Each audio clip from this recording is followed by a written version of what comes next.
Evanescence going under. Only 3 days had passed since Violetta's intervention between Peter and Tomas. Gargi had returned from his low-key mission, and united with Tomas, had provided a day-long entertainment for the whole base again. Gargi's girlfriend, Ulrike, lived at the base with him, and at this point started to resent Tomas. To be jealous of him, more precisely. Still, Tomas was always making fun of Gargi for being pussified by his girlfriend every time she called Gargi to spend some time with her. Peter was a married man. His wife, Justina, was living at the base with him, no kids yet. Tomas wouldn't ever make fun of him for spending more of his free time with his wife than his friends, also due to the fact that he was technically the boss at the base. Although Tomas didn't perceive Peter as such, he understood that it was important that others would think he did. Therefore, Peter would only join the Knights of the Table, a term that had slowly settled at the base, referring to the main team, for fun, when they were alone. Rarely if others were involved. It was 10 in the morning when Tomas, Gargi, Lubos, and Catherine were just playing company of heroes, while Peter, Cop, Violetta, and Helena were watching. Dr. Charlotte was attending to an injured team member that had a minor accident in the base's stores involving slip-fall when they noticed some kind of buzz in the base. Peter quickly went to see what was going on and changed the main mission screen from broadcasting the game to the local news channel's breaking news, accompanied by a loud cry of disapproval from the previous onlookers and players of the PC game. It ceased as quickly as it started. The reporter started her broadcast. Here I am in Chicago at the NBC Tower, where 2 hours ago, terrorists entered the building and are holding its residents and workers hostage. As many as 800 people are expected to be in the building. The terrorists control the lobby area with at least 15 confirmed armed men and are not allowing anyone in or out of the building. According to reports, the people inside were told that anyone trying to use the stairs or the elevators would be shot. It's unknown how many terrorists are actually inside the building, but no less than a dozen armed men were accounted for by the police on the upper floors. Specifically, on the 26th to the 28th floors, where on the 28th floor, the terrorists also planted at least one explosive device of some sort. The police doesn't know exactly what kind of explosive device it is, but according to the police observers and the terrorists themselves, it is incendiary and presents no actual structural threat to the stability of the building. Supposedly, it is meant to kill people on the inside only. Most likely, all of the people that were present below the 26th floor were already transported to the floors above it during the last 2 hours. The terrorists themselves claim that it is only to prevent the police from interfering with their demands, which are currently unknown, according to the police. Interestingly, it has been brought to our attention that the attack on the building began during Chicago's Channel 5 interview with Faith Goldie. Yes, the woman that had met the vigilante face to face and has defended him ever since in every interview she's given. FBI experts on the scene have stated it is their opinion that the terrorists are trying to lure the vigilante into conflict in hopes of killing him while the whole country is watching it on TV. The motive being to avenge the death of the alleged Russian Mafia Boss in Chicago, Igor Stachenko. They also stated that it is their belief the terrorists are probably trying to use Faith Goldie as bait because of her possible relationship to the vigilante. This has already been disproven by the FBI. However, her passionate defense of the vigilante may be reason enough for the vigilante to show up and try to save her. Yes, the FBI also thinks that soon enough, if the vigilante does not show up, the terrorists will demand he appear or else people will die. No doubt Faith Goldie among them, if not first. The NBC tower is 37 stories high, which makes it impossible for the police, FBI, and the SWAT unit that is also already present to commence a rescue mission to save the people inside the tower without endangering the hostages' lives. The terrorists have also installed multiple cameras at the roof of the building, along with 2 flying drones, preventing any assault force to come via air or be deployed from the roof. More cameras installed by the terrorists are possible and expected within the building itself. For now, everybody is just waiting for what will happen next, as so far, the FBI's negotiator has been denied any contact by the terrorists themselves. The area surrounding the tower has been fully evacuated, and the tower itself blocked off by the police. Snipers have been spotted on the upper floors of the Equitable building that is across the street from the NBC tower. Multiple SWAT teams are waiting for the command to assault the building with only one entry point, which is through the lobby of the building, and has been heavily reinforced by the terrorists. But it is certain that no such command will be given until the bomb threat at the 28th floor is neutralized. How will this end? Nobody knows, but we are staying at the location and will broadcast live until the situation is resolved. So stay tuned. We are also posting minute-by-minute updates on the situation on our webpage. Then she proceeded to walk around and point at different locations on and around the building, describing the situation in more detail. Tomas said, "Fuck me. What are we going to do?" Peter replied calmly, "Nothing for now. We don't even know what this is truly about." Violetta said, "Shouldn't we at least try to help?" In distress, more people said yes to that. Peter replied firmly, "The rescue mission is a job for the police, not us. If we go there, we will just get arrested or worse." Violetta noted. "We can't just leave them to die." Once again you could hear yes from almost all the people in the base, on or off the screen.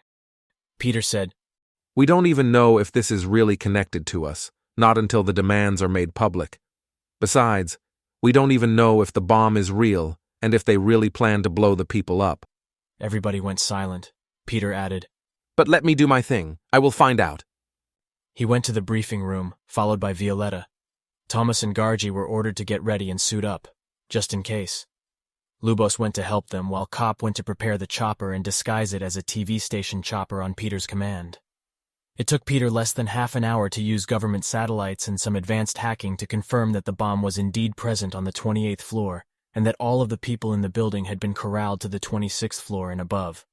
Finally, the long-expected demands arrived. Faith Goldie appeared on Chicago's Channel 5 station.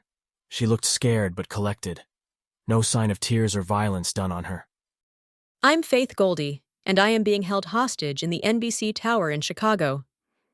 It's 10:43 in the morning here, and if the masked man that attacked and killed Igor Stachenko in his hotel here in Chicago on January 18th, 2016, doesn't show up before 4 p.m., today, my captors will start killing the hostages, starting with me, then one more every 10 minutes until he does.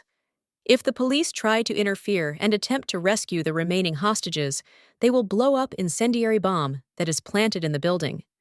They do not wish to harm anyone, and once they get what they want, they will leave in peace. If the police try to interfere with their actions, or trying to stop them from leaving the building after, or attempt to track them, they will blow up the bomb inside the building. They would like to remind the police that the bomb can be remotely operated, and all of the stairwells and elevators but one have been sabotaged, so the hostages have no means of escape once the bomb is exploded. The remaining elevator is also rigged with an explosive device. They urge the masked man to step up and save the lives of innocent people." Then the broadcast cut out and the media went crazy, speculating if the masked man, adopting the terrorists' term, would show up and what they would do to him, as the terrorists didn't state their intentions with him. The president ordered the police not to interfere, and to let the vigilante to enter the building should he show up. He also promised the vigilante masked man that once he was in the building, the police, FBI, etc., would do everything in their power to not let the terrorists harm him.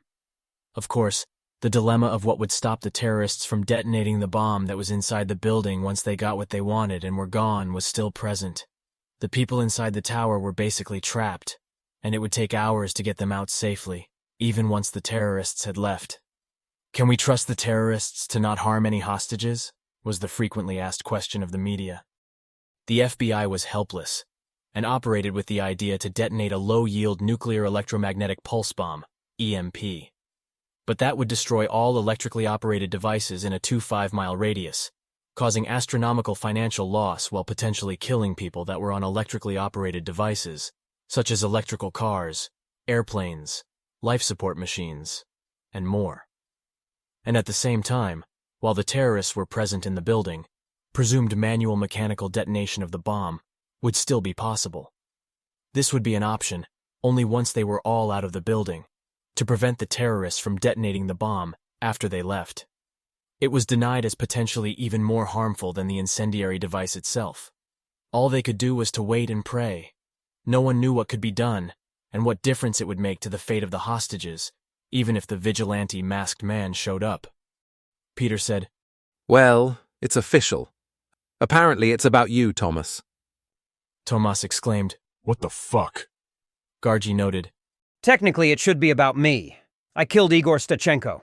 I'm not surprised you got me into trouble, you pest, you.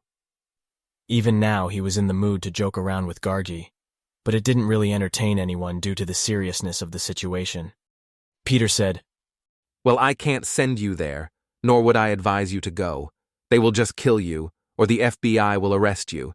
The hostages could still die anyway. This is a no-win situation. Tomas said. I can't just ignore it, though, especially with Faith being involved. She has been defending my ass all our asses publicly, which definitely pulled some pressure off us, as public opinion is leaning towards us as being the good guys. I mean, sure, they say the FBI is looking for us, but it has been months now, and how far did they get with that? What has changed for us since? Are they truly looking for us, or just saying it? I don't feel like we're an important target to them. Well, trust me, I had a lot to do with it, as did our benefactor, Maddie. It isn't an accident that they're always finding new barriers in carrying out their investigation, but I do see your point. Tomas asked. And what about the people? What if 800 of them die because of me? Gargi added. Us! Right, but the terrorists blame me directly. I know some of you may think I wouldn't care, but I would. Granted, I wouldn't show it, probably, but I couldn't really live with it. Not if there was anything I could have done to prevent the tragedy. Violetta put in. No one thinks like that about you, Tomas, at least none of the knights. You wouldn't be on the team should it be otherwise. Knights in attendance nod their head in agreement. After typing frantically into his keyboard displayed on the round glass desk in front of him, and making some notes on the clear write-on wall placed into the center of the round glass desk, Peter stated, Well, this is what I have come up with. It's really dangerous, but it's the best I have come up with in this short time span. Do tell. Peter asked. You boys have done a lot of practicing on wingsuit deployment, right? Tomas and Gargi were both intrigued. Yeah? Peter said. You probably know it's an experimental deployment and extraction method to keep a low profile. I think it's about time we utilized it. All of the knights, and surely all in the base, it was on the main mission screen, of course, listened carefully. Peter said, You can't just walk in through the front entrance, we know that, or you're a dead man, and most likely the hostages shortly after Velichenko's people would have left. Velichenko's people? A unanimous buzz filled the room. Of course. Are you surprised? This is revenge for Stachenko and the Russian business disruption in Chicago. Now, the Italians are taking over, like in the early 1920s. They have finally found a way where they can dictate the rules of engagement to us. Most of the captors are mercenaries and bounty hunters, of course. No one that could be connected to Velichenko directly, except for his right-hand officer, Yosif Antoliev, I would imagine. He's not in the public life at all anyway, and is the only man Velichenko truly trusts. He's a big guy, likes machine guns. This is only a guess on my part, but I'm rarely wrong. The whole base was buzzing with chatter. Then, as soon as Peter continued, the chatter stopped. So I would be in a chopper that will be disguised as a news helicopter taking you both to the deployment area that would be 3 kilometers south of the NBC tower at an altitude of 1 kilometer. Peter took a short pause, looking like he was going through the plan in his head again, and then he continued. So, Gargi will jump out first and navigate his wingsuit to exactly 500 meters away and 50 meters above the AON building, which is 700 meters to the south of the NBC tower, and will deploy his paragliding chute to land on top of the AON building. The AON Center building is almost twice as tall as the NBC tower, at 83 floors, compared to 37 floors of the NBC tower. This will be his sniping position. It's quite far away, but Gargi has it under control, right? Gargi replied. No doubt. Peter continued. The best location is the Equitable Building, only 200 meters west of the NBC Tower, but that is taken by the police, FBI, and the SWAT teams. At that angle, looking down from the rooftop of AON Center, Gargi would only be able to cover the south side of the NBC Tower, and only about 10 meters inside the building on the 26th floor, a bit more each floor higher up. We would simply have to rely on the police helping us from their superior sniping positions, should it be necessary. Gargi asked, Can't you just get me into like 50th floor of the AON building for a better angle? I understand that you chose that building because it is outside of the police perimeter zone and unguarded. Peter explained. Its entrances are guarded by their own security forces, and the building is still full of civilians. You can't just walk in and deploy your sniper rifle out the window. You would be spotted instantly. I have checked all possible buildings and scenarios. The only other equally good option could be a nearby Trump International Hotel and Towers rooftop patio area, but you would have no visual on anything below the 16th floor of the NBC Tower and would have to shoot above the heads of the FBI and everyone else, exposing yourself, possibly instantly. The AON roof is truly the best we can do. Gargi acquiesced. Okay then, got it. Peter went on. Okay. Then Tomas will jump out and navigate his wingsuit around the west side of the AON Tower and deploy his paragliding chute 200 meters away at roof level of the NBC Tower on its south side. Then he'll use his G-36 and make holes in any window on the 28th floor where the bomb is, land through it, eliminate all Velichenko mercenaries present, and immediately locate the bomb planted in the center of that floor. Loud buzz and chatter began in the base again, as people's faces showed disbelief. Peter said, I know, mission impossible, but it gets better. Listen up. Tomas noted, I know fuck all about bombs. I'm getting to it, listen. Watching your POV, Lubos will be able to instruct you how to disarm the bomb, right? Lubos said. Sure, I could do that, if I can see the bomb. Tomas questioned. But what will stop them from detonating the bomb once they realize they are under attack? Well, you will have to act fast once you're in. The captors will have a reaction delay, and in that time, you have to disarm the bomb. Great. Just great. Tomas said in disbelief. You don't have to go. We don't have to do anything. You wanted to hear what could be done. This is the best I can come up with this fast, and trust me, this is pretty close to the best of the best scenarios anyway. I can't do miracles. Okay. How do I get out? How will I carry 2 paragliding chutes? Yeah, same goes for me. Gargi said. Not so fast. I will get to that. But don't forget that disarming the bomb doesn't mean shit yet. All eyes got much wider looking at Peter, as this was the second time he had cursed, ever, as far as they could tell. This meant that it was more than serious.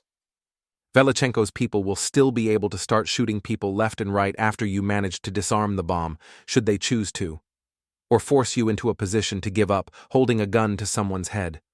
Possibly Faith's head. Now listen up. This is important. His voice got loud, almost angry. You can't give up no matter what. If the bomb is disarmed and the mercenaries start to shoot people up, police will surely assault the building anyway.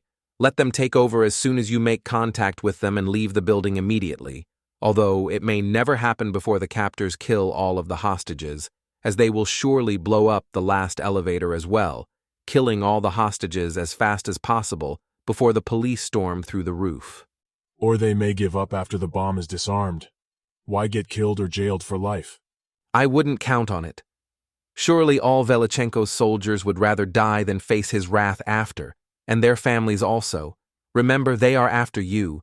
They won't hesitate to kill or use any of the hostages to make you surrender to them finally.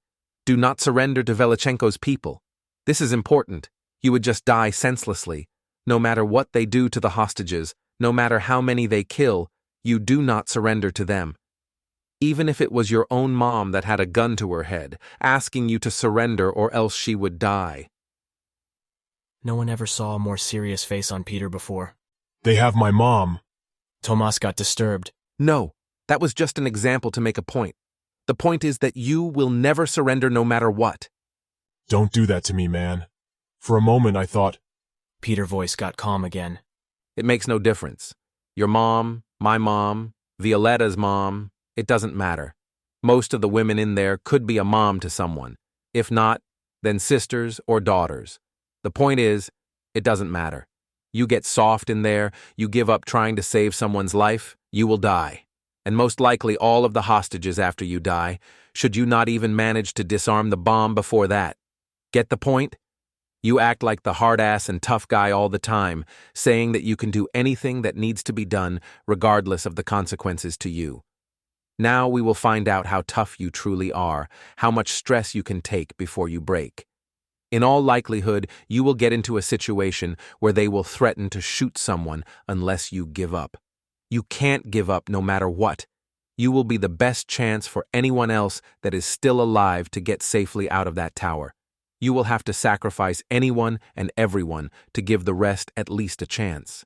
If 799 of the hostages die, it's still better than all 800 of them.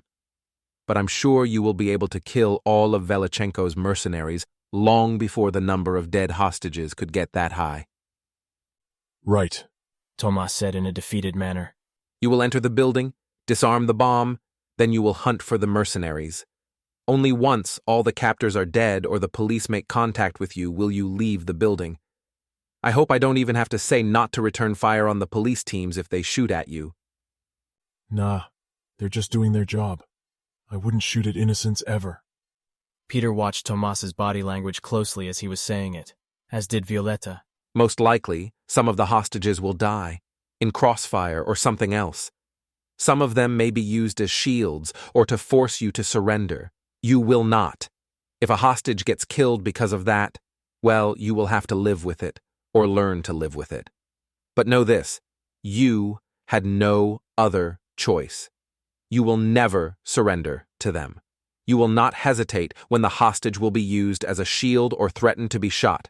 You will continue to hunt them down, killing them all as fast as you can. That is the best chance those hostages have. You never give up, never hesitate, killing as fast as you can, no matter what happens inside the tower, no matter how many they use or kill to get to you. You will not surrender to them, period. Tomas just got pummeled in a rapid fire of preaching speech, but he appreciated every single word of it. Tomas said, I will not surrender to them, no matter what happens, no matter how many they kill to get to me. Peter added, Or who they threaten to kill. Tomas repeated, Or who they threaten to kill. There was a moment of silence on the whole base. After Peter's talk, everybody realized even more the seriousness of the situation and the most likely outcome. It was very gloomy in there.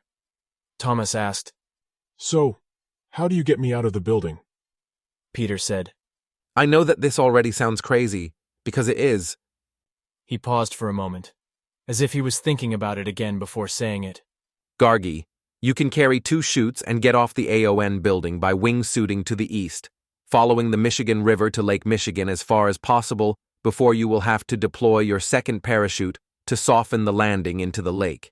There, Lubos will be waiting for you in an underwater tactical mini-sub and take you and Tomas to South Haven for extraction so we can't be tracked by the authorities. There will be 2 vans waiting for you. Cop will be driving one, and Charlotte will be with him. When Lubos comes back, he will drive the other. Catherine will be there as well. We will split you 2, and you will receive medical assistance should it be needed. The one with worse injuries will go with Charlotte. She will decide who it will be.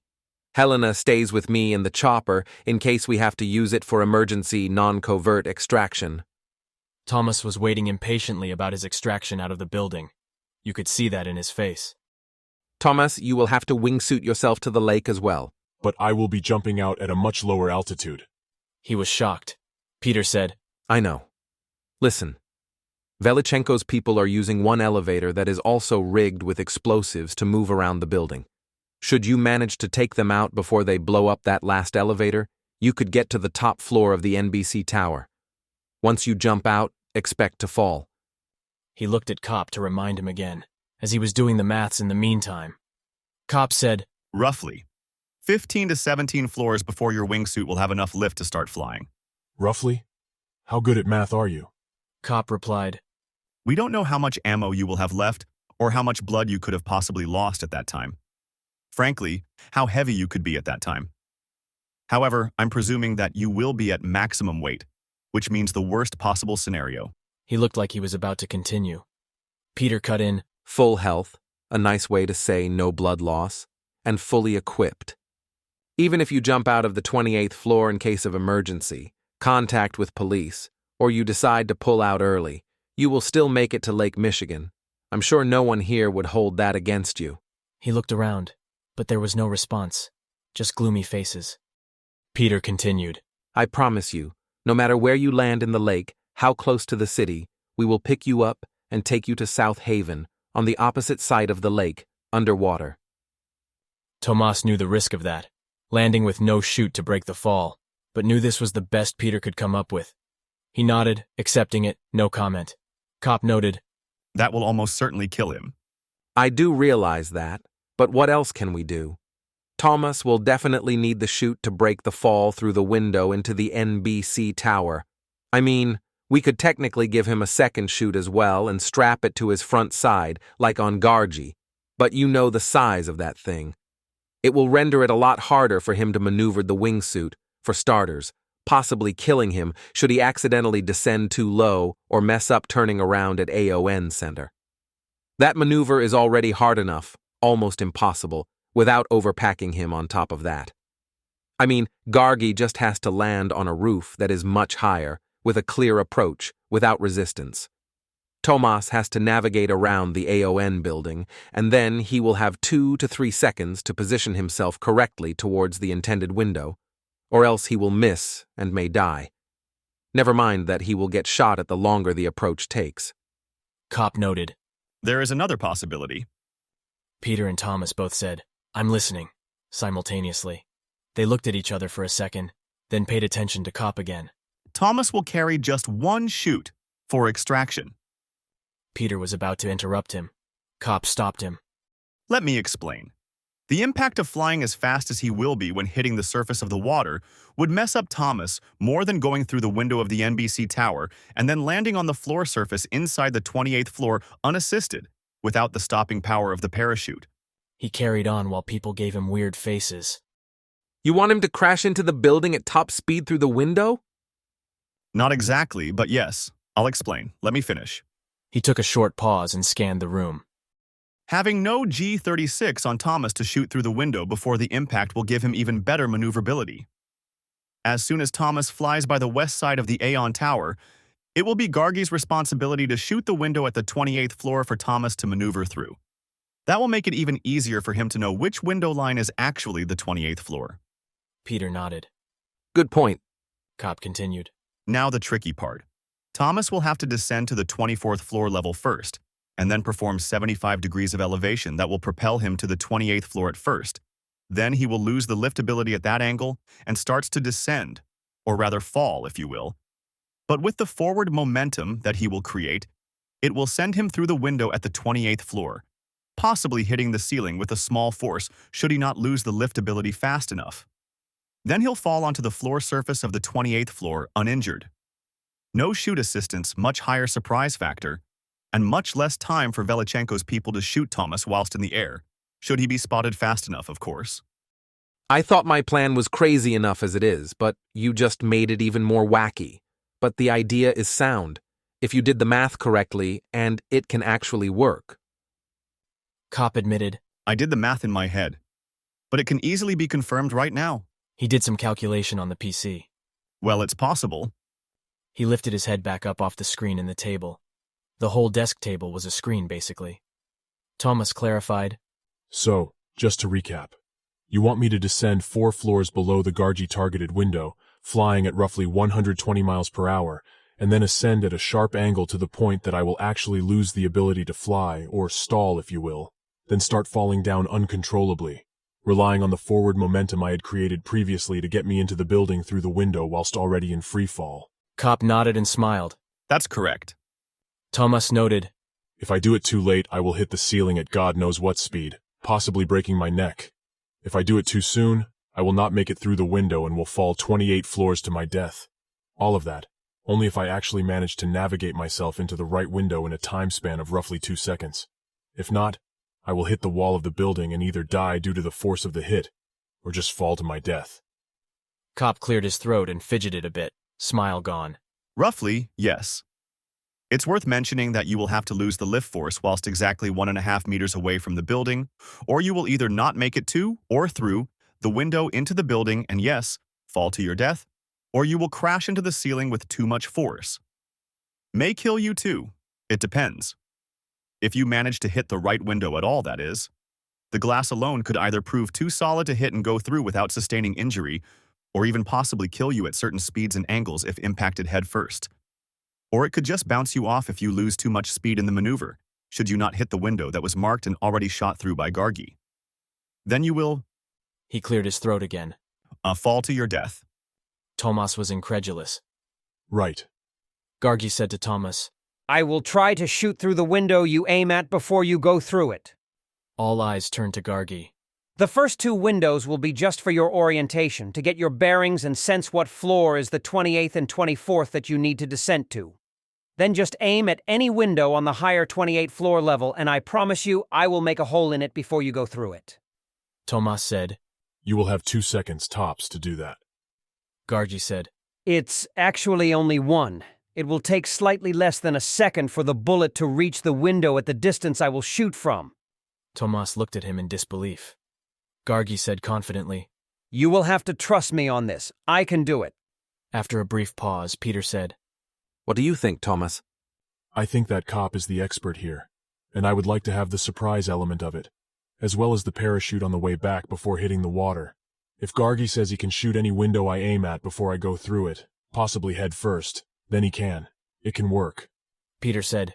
Your call. Tomas asked Cop, Can't I just use this maneuver to slow myself before hitting the water of the lake on my way back? Cop answered, You would free fall 10 to 16 meters down on your back, or neck. This is why you need to ascend exactly 4 floors, but should you get inside the building, you will not fall back 4 floors. Or should I say 28? You get my point. If you had no chute, it is still the best chance to survive the lake landing. You don't want to hit the water at 120 plus miles per hour. That I don't. Peter asked. Just to clarify, what will you choose to do if you go? Surprise, then use my chute on the way back. Peter sat back in his chair. Okay, that's pretty much it. I know it is a beyond crazy plan, but possible. Should everything go according to the plan, I dare say you have a chance to rescue all of the hostages, then escape before the authorities capture you.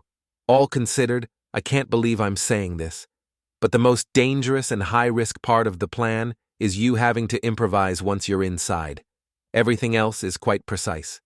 Lubos noted. Except for the part where I need to be able to instruct Tomas on how to disarm the bomb. I don't know what kind of bomb it is yet. Peter agreed. Right. There is also that thing. Well, I hope I don't need to mention that you will have to jump out of the south side on the way back. He added, looking at Tomas. Tomas answered, No, I can see where the river is. Looking down at the map that was being projected at the Knights' Round Table. Peter leaned forward. Okay, but considering what is at stake and the high-risk nature of the operation, I propose a vote. All surrounding noise went silent. Violetta said, Agreed. Knights, let's start the vote. I'm against. It's too risky. Tomas looked at Violetta in disbelief. I thought you wanted to do something. If this is the best that we can come up with, then sorry, Tomas. But this is suicide. I will not vote for you to go die and risk not saving anyone. That shut Tomas down. You could tell there were many people at the base that agreed with Violetta by the nodding heads and murmurs. Peter said, I will abstain. Then he looked at Tomas. Tomas said, I'm for. He looked at Gargi. Gargi said, I will abstain. Tomas looked at him like, Bro, WTF? But Gargi just looked down to the floor and remained silent. Peter said, He can't change his vote now anyway. He has voted. Lubos. Abstain. Cop. Abstain. Then he looked at Charlotte and she looked like she was panicking. Charlotte said, Tomas, how sure are you that you can manage to land inside the building without the parachute and survive in a well enough state to fight? Pretty damn sure, or else I wouldn't want to go. Charlotte smiled. I'm for then. Violetta looked at her. You can't be serious. Peter said firmly.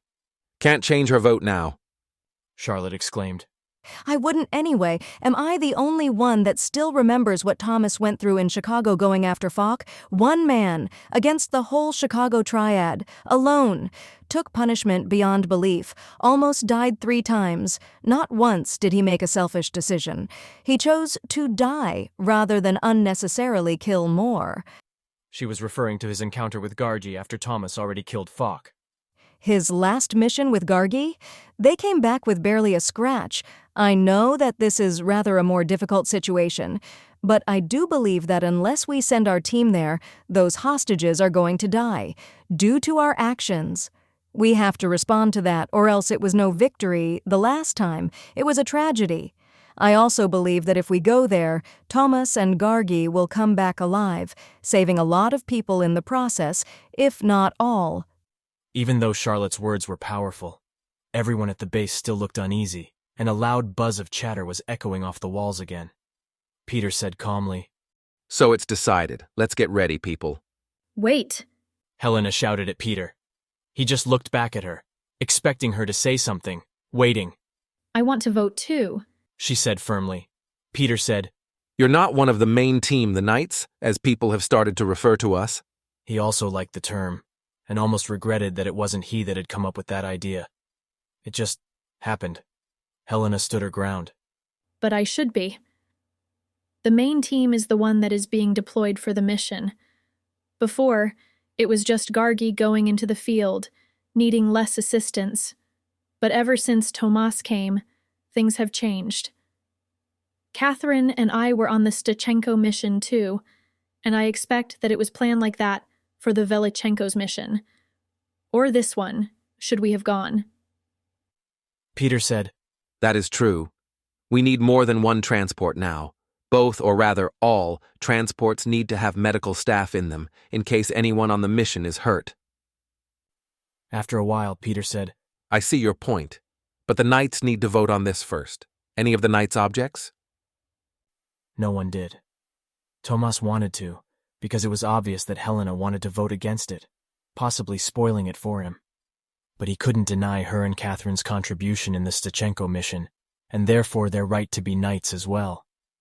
Frankly, to him it was shameful that none of the knights, including him, had proposed the idea to add them both to the main team before this. Peter said, "Welcome to the team, Knights. I must apologize that this didn't occur to me before. We should have voted on your acceptance into the main team even before putting you on the Stachenko mission." Helena didn't waste any time, nor did she care for the apology. I vote against. She looked very determined. Everyone at the base knew why. Ever since she took care of Tomas back in Boston, when they had almost made out, only for him to remind her that she had a boyfriend, she had fallen for him. Not more than 3 weeks after that, she left her boyfriend and had no one since, but didn't tell Tomas about it. She was still ashamed of what she had almost done, and thanks to Tomas, she realized she didn't truly love her last boyfriend. Problem was, she couldn't, and wouldn't, just go to Tomas saying, "I'm free now." She just hoped he would have found out and come to her. But Tomas, being the oblivious fool that he was, and having mental blocks in his head, was scared to expose anyone to the danger of being associated with him. That, in combination with always joking around with Gargi during his free time, he didn't even flirt with any of the women at the base anymore, let alone try actively to get laid. Tomas always used to say that he loved all the women at the base and couldn't break theirs hearts by starting to date just one of them, the cocky bastard, which, by the way, was close to the truth. He did fancy most of them and wouldn't want to hurt the ones that flirted with him by choosing one. Right after that, all eyes looked at Catherine, as she would be the deciding knight. She looked terrified. Only 18 years old, the youngest of the Phillips sisters.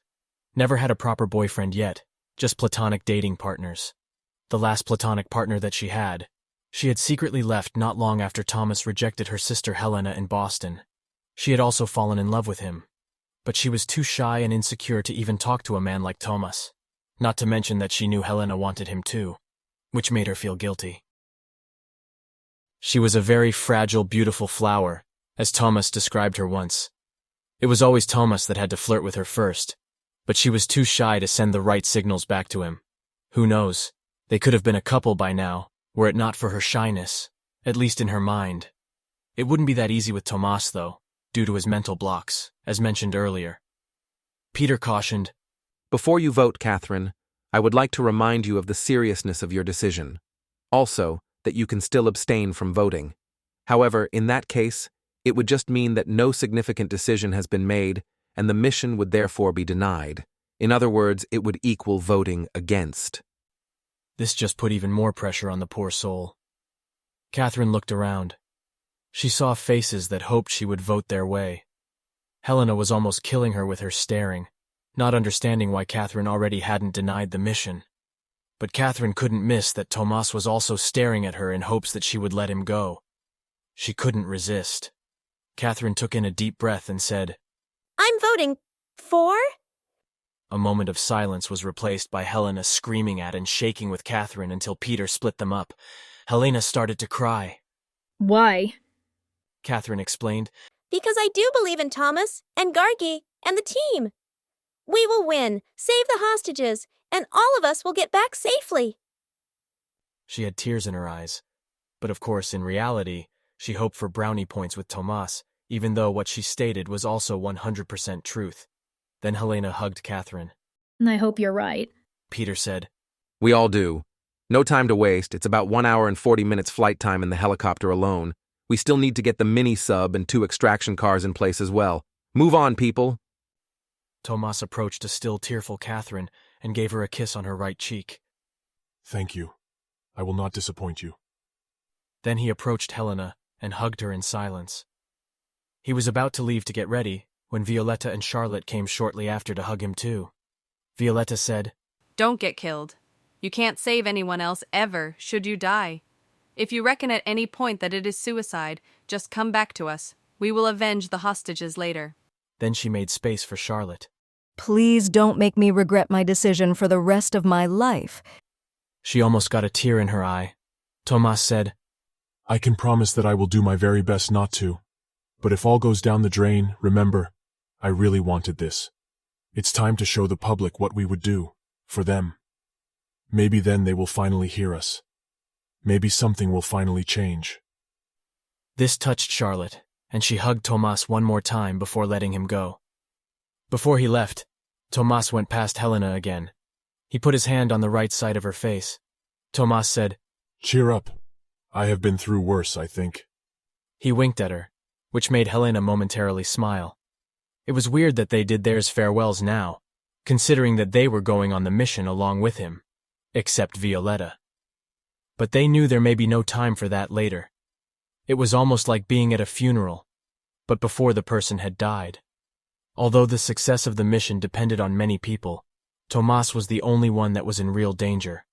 And the risk was so high, most couldn't help themselves but to think that Tomas was going to die. As he was making his way into the hangar with the helicopter, people that rushed there to meet him were either hugging him, shaking his hand, or patting him on his back. It made Tomas feel so good, but also put tremendous pressure on him to succeed, to not let them down. Any doubt that he had got into his head, he resisted and ignored. There was no place for it now, and he knew it. Lubos, Cop, Nurse Catherine, and Dr. Charlotte were in a cargo plane transporting the tactical sub into position, as well as 2 newly disguised vans, Cop piloting it while Peter, Tomas, Gargi, and Nurse Helena were flying in the helicopter. It took around 3 hours to get the sub and cars into position. Once they got confirmation that all was set, Peter took the helicopter back into the air, approaching downtown Chicago from the south. It was 2:36 p.m., with a little over an hour left before the deadline. All attempted negotiations were rejected, and the authorities got more and more nervous. They started to prepare for attack, should the masked man not show up. All of their scenarios predicted 100% hostage loss of life, not to mention their own people. It was sure to be a PR nightmare, but they had to be seen doing something.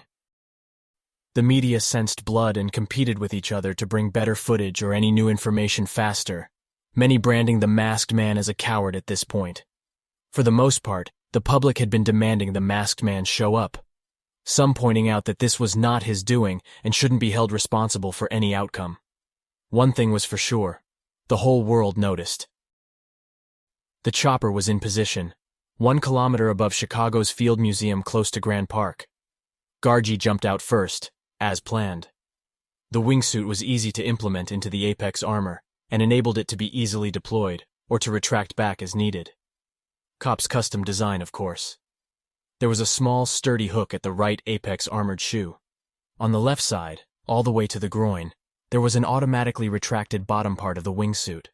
Should you hook the left side to the right heel, it would deploy itself. The wings below the arms were similar. Two tiny rings that looked like a part of a boxer, the weapon, were implemented at the hips on both sides.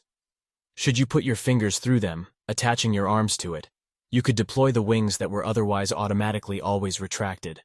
Just like in the legs, the wings were barely visible in their retracted position at the sides of the torso and extended all the way to the armpits. None of the wingsuit parts were also Apex armored.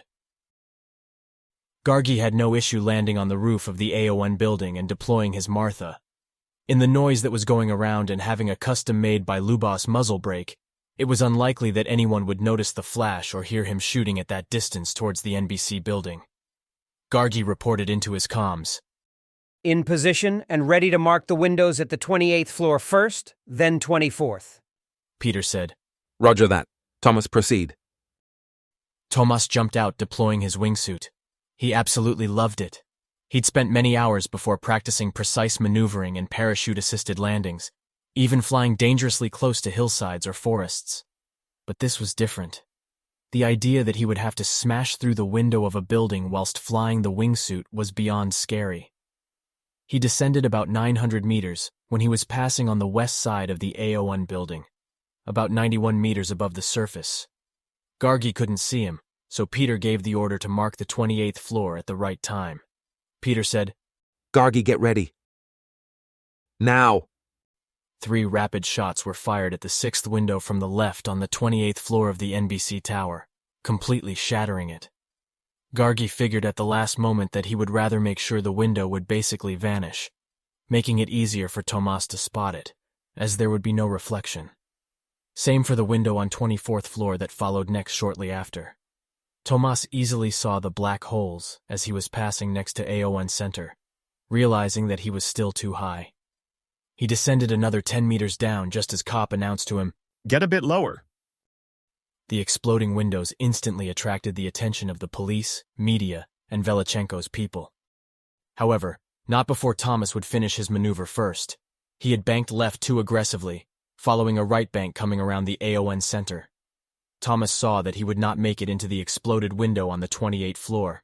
He had to start ascending sharply right then and there, should he even hope to force the freefall at the right moment, while still having enough forward momentum. Sheet. That's all Tomas managed to get out of him before what would happen next. Most expected the worst to come right after that, but Gargi reacted rather quickly to the fact that Tomas was pointing towards the window to the left of the one he had just shattered on the 28th floor. As soon as Tomas appeared in his vision, he sent 2 more rounds at that window, coming at a sharp downwards angle and over Tomas, shattering it milliseconds before Tomas penetrated through it into the building. Tomas did the maneuver he was supposed to do. Even though it became obvious that he had no lift force beneath him anymore, he had enough accumulated energy and was still going sharply upwards and forward. He pulled his knees to his chest with his hands, face looking down close to the knees. He looked like a cannonball. Tomas overshot it slightly, too much speed still, and violently impacted the ceiling of the 28th floor inside the building, almost penetrating all the way to the 29th floor before bouncing back off it. He got lucky. He didn't hit any support columns or steel reinforcement. From the outside, it looked rather incredible. It all happened within 2-3 seconds after the first window on 28th floor had shattered, until the one next to it got penetrated by an object of sorts, as described at first by both the media and the authorities. It took them a few minutes to analyze and confirm that the object was actually a human in a wingsuit, performing a rather daring acrobatic maneuver, crashing through the window into the building, vanishing out of sight of the cameras. It was instantly presumed it must have been the masked man, as the mask did show up on the slowed-down video footage, and the fact that shooting began almost instantly afterwards. Tomas collected himself quickly after bouncing off the ceiling doing the human cannonball. A lot of the otherwise still powerful impact was absorbed by the Apex armor. He didn't feel any pain, although he could have sworn that he felt his sternum to crack on impact, squashed by his own knees. I'm in. Tomas quickly announced, to let everybody know that he was alive. It was a massive relief at the base and in the team, but only for some 3 seconds, because after that, shooting began, and the flashes of the firefight were spotted inside the building. The authorities debated whether to intervene, but it was declined in favor of waiting for confirmation of civilian casualties inside the tower first. Tomas engaged one of Velichenko's men first. After the recovery to his feet, Tomas saw one armed man about 10 meters in front of him, with his weapon still pointing to the floor. Most likely he'd reacted to the noise of breaking glass behind him, but was slow to recognize that a man had penetrated the building. Tomas's P-30L tore his face to pieces, and his almost headless body fell to the floor. 2 hostages that were witnesses to that started screaming uncontrollably. Non-stop, Tomas was penetrating deeper into the building, finding 2 more armed men that were no challenge to him. Utilizing his gun kata skills and hiding behind the cubicles when needed, it was an office floor. He outgunned them quickly while still moving towards the far east side of the building, where the last working elevator was located, past the bomb. He noticed many of the hostages hiding below their desks in their cubicles along the way. Tomas saw 2 more armed men just entering the elevator. He took a few shots at them, but they escaped. He quickly turned back around and headed towards the bomb when he spotted one of Velichenko's men that was holding one woman in her 40s hostage. His pistol was pressed against the woman's head and he was backing up. Tomas rushed as fast as he could towards him, not pointing his P-30Ls at the guy, to not provoke him. As expected, Tomas forced the guy closer to the south side of the tower, into Gargi's sights and reach. Tomas knew that once he was close enough, the guy would try to take a shot at him. Gargi said, I can see him now, waiting for him to get the gun off her head. Tomas got close enough. The guard pointed his pistol at Tomas and managed to squeeze 5 rapid-fire shots that Tomas dodged, using his gun kata, earning enough time for Gargi's bullet to get to its target. At that sharp angle, it entered through the upper back of the armed guard between the shoulder blades, exiting out of the belly button. The shockwave of the impact ripped off the guard's head clean, spraying the poor lady with lots of spurting blood before the headless body collapsed to the floor. The exit wound in the belly was so large that when the shockwave passed through it, it ejected almost all of the intestines out and onto the floor. Needless to say, the woman wasn't happy, and hysterically screamed her lungs out. She also visibly pissed herself. Tomas had no time to comfort her.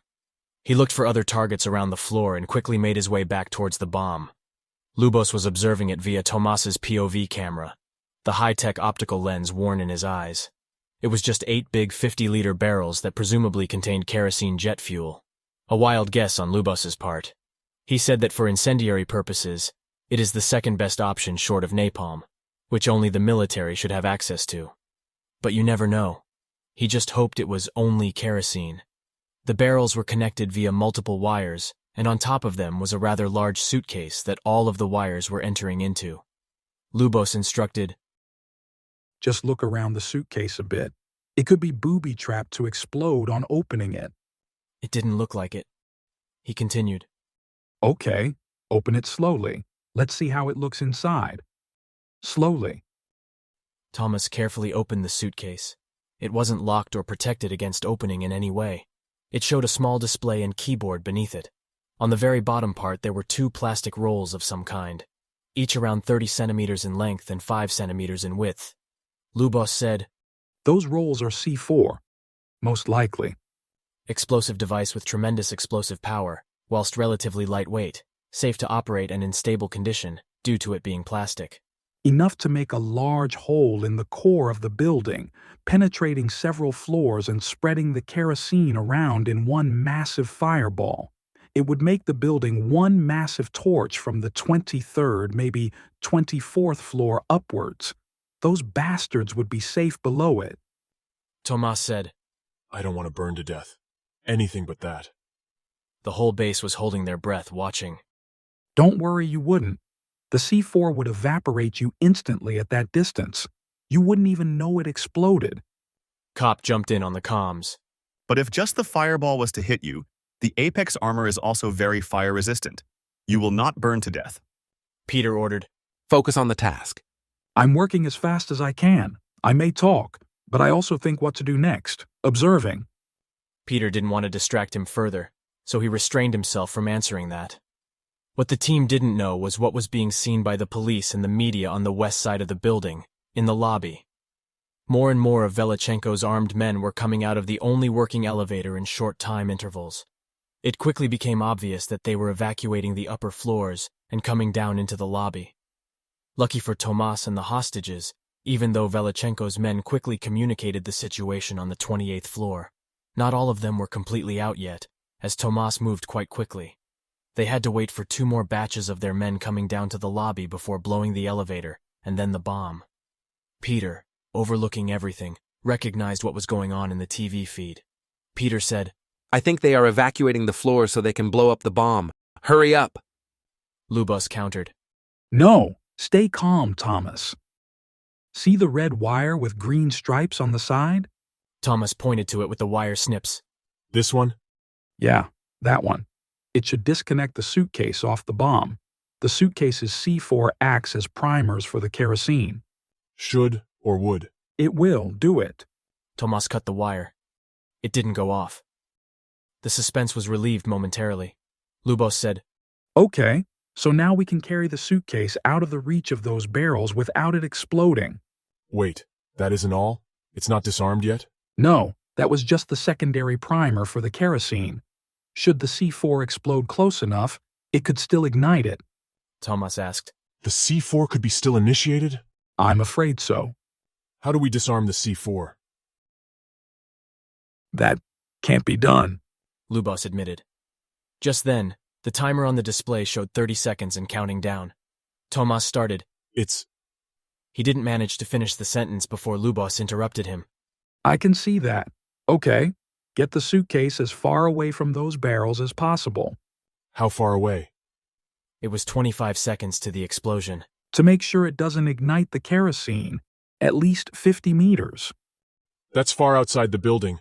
I doubt I will able to get it that far away, even if I throw it out the window. There were only 18 seconds left. Lubos said, I know that. What am I supposed to do now? There was no more time for hesitation, and since Lubos didn't want to suggest to throw the bomb immediately out of the closest window for the bomb to fall on the police and onlookers below, Lubos answered, Just throw it out the window where you came from. The bomb will fall towards the empty car park below and not hurt anybody down there, except maybe for Velichenko's people. 12 seconds left. Tomas picked up the suitcase. It was surprisingly light, just around 4 kilograms in total. He started to sprint towards the smashed windows. Tomas wished that he had reacted sooner and done it immediately. He would have a lot more time now to get the bomb out. Tomas said, I don't think I can make it. The bomb will blow much sooner before reaching down there. Last 10 seconds left. Tomas still had good 30 meters just to get to the windows. Lubos already knew it wouldn't be possible, but he needed that 2 seconds of contemplation to come up with better idea. Since throwing it out nearest window immediately and cause around 50 police and civilian fatalities with hundreds injured as an optimistic prediction, that he knew Tomas would refuse to do anyway based on his conduct to date, he came up with new plan. You will have to jump out of the building whilst throwing it away. Perhaps the combined momentum of the jump will have enough force to get the suitcase far enough away from the barrels and the building. You could tell he wasn't happy about that either. Only 5 seconds remained. What? Okay. You could hear the distress in his voice. You cannot imagine what this did do to the people at the base. Both that Tomas just agreed to sacrifice himself in hopes to save the hostages, and that he did so without hesitation, without any resistance on his part, even though you could hear in his voice that he was scared. Peter was about to remind him that if he died, all hostages would likely die too anyway. But then, Cop jumped in. Thomas, listen up. Turn away from the blast and you may survive the shockwave that would likely propel you back towards the building. Tomas was 4 meters away from the smashed-up windows. Just 3 seconds left. Tomas said, Base, are you listening? We will show them what we will do for them. His last words came just as he was jumping out of the NBC tower. Many at the base couldn't even watch it anymore. Many couldn't believe what Tomas just did. As he jumped out, Tomas threw the suitcase as far away as he could, full force. That alone turned him around 180 degrees, and he was facing the building again, just as the explosion came. He had plummeted 1.5 floors when the blast wave caught him up. It violently threw him back towards and into the building through window at the 26th floor. That was lucky, because he could have just as easily been thrown into the facade of the building instead. Tomas managed to throw the suitcase far enough. The kerosene didn't ignite, nor was any serious damage done to the building itself. Only a small part of 6 immediate floors outside the facade collapsed after the explosion of the C4 in the suitcase, around 3 meters deep into the building. Tomas landed face first 10 meters inwards into the building on the 26th floor.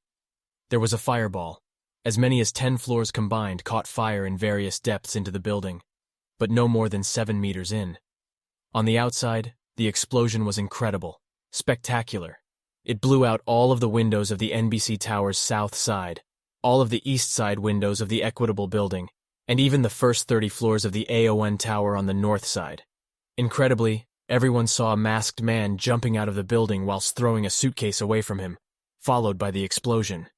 It was hard to tell what happened to the man, as the expanding gases of the fireball had covered him up completely, but no one saw him fall to the ground.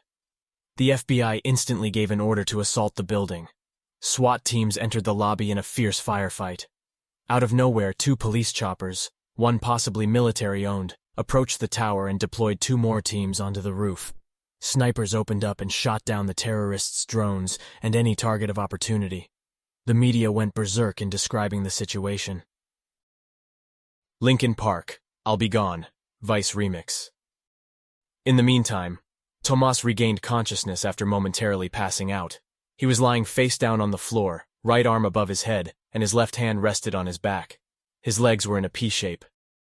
When the blast wave hit Tomas, propelling him back into the building, the extra added shockwave protection of the Apex armor took the brunt of the force. Still, the passing shockwave had partially shattered almost all the bones of his back. As he got ejected through the window into the building, his left leg got caught partially on the outside facade of the window below the knee. If it wasn't for the padded protection on his shins, it would have taken his left leg completely off below the knee. This way it only fractured both the tibia and fibula, bones between the knee and ankle, of his left leg. The extra shin padding now had an extra support role as a fixator of the fracture in its place. The blast wave also managed to rip and tear apart Tomas's parachute. Then the fireball evaporated large parts of it. The rest got burned into Tomas's Apex armor. One larger burning piece of the parachute could be seen behind Tomas's right elbow, and 3 more pieces spread around his back. In combination with the partial combustion of both the upper and lower parts of the integrated retractable wingsuit, it produced quite a smoldering effect of Tomas's back, in addition to the open fire here and there. One could easily think that Tomas was burned to death, seeing him lying there. But the Apex armor had held up to its reputation, and proved in the field to be the best of the best. The weakest part, the head protection, which was basically a balaclava that didn't cover the mouth area, had been partially ripped off Tomas's head. It hung by a few threads behind his neck area. The mask itself got torn off Tomas's face upon the impact on the floor's surface, but not before it had broken Tomas's nose first, completely repositioning it to the left side of his face. The bottom part of the mask caused multiple fractures to his underbite, splitting the bottom lip and inflicting the loss of 5 teeth. The top part of the mask made a large 4-centimeter wide and long laceration to Tomas's forehead, partially scalping him. Blood was flowing down his face on the right side. The blast further disrupted his vital sensors, blasted off the optical lenses, and ruptured his eardrums. The base was in a state of panic. Charlotte instantly started to cry out into the comms, stating that she'd lost all of Tomas's vital signals. Peter didn't even have to confirm, as the whole base was watching it anyway, but did formally announce the loss of Tomas's POV camera feed. While he still tried to contact Tomas anyway, there was no response. Everyone on the base was stunned, some of them crying.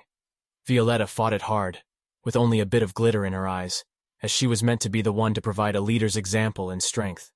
All on base and on the mission turned to each other for support and comfort. Only one man in the whole agency had no one to draw strength from in this time of need. Gargi. Alone on the roof of the AON Center, his sights were on the partially visible legs of his just presumably fallen buddy, Tomas. He wasn't sad, actually, even though he had heard what was said on the comms.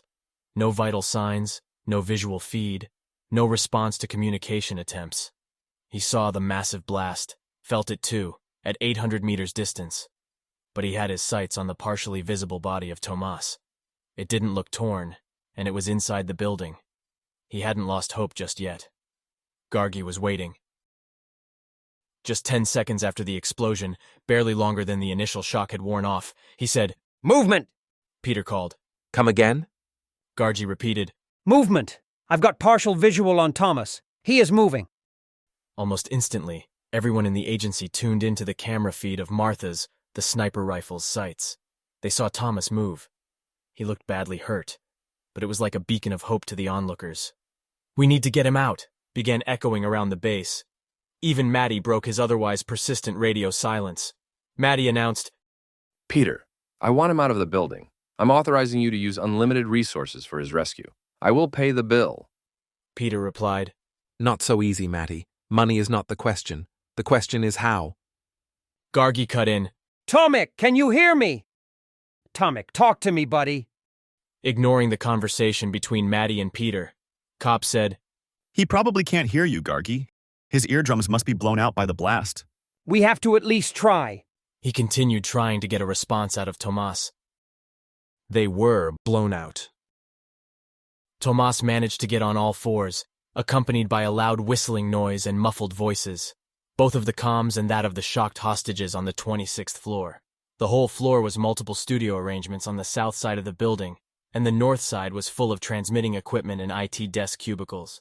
When Velichenko's men evacuated the floor to blow the bomb up, all of the hostages approached the west side to gain visual on the police to signal to them their presence, as well as to be as far away as possible from the last working elevator on the east side that the terrorists were using.